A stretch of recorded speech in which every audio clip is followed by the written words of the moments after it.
দিদি আসলে আমার স্কুল বাস মিস হয়ে গেছে, তুমি প্লিজ আমার ফ্যামিলিকে ফোন দাও। ঠিক আছে, তুমি আমার ফোন দিয়ে তোমার ফ্যামিলিকে ফোন দাও। দিদি, এটা পানির বোতল? হ্যাঁ, তুমি পানি খাবে? হ্যাঁ, অনেক পানি পিপাসা লেগেছে, আমাকে একটু দাও পানি। ঠিক আছে, নাও। আরে আমার গাড়ি! এই নাও বাবা।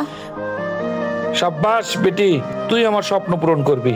বাবা, আমার চুরি করতে একদমই ভালো লাগে না, প্লিজ তুমি আমাকে দিয়ে এগুলো আর করাও না। একদম কথা বলবি না, আমি যা বলবো তুই তাই করবি।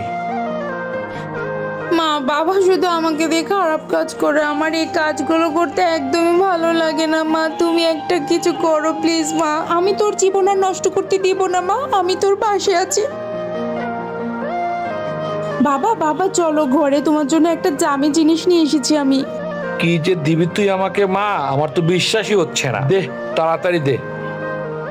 এখন তোমার আমি চোখটা বন্ধ করে দেব। কি করছিস তুই? বাবা, আজকে যদি তুমি ওই জিনিসটা দেখো একদম পাগল হয়ে যাবে।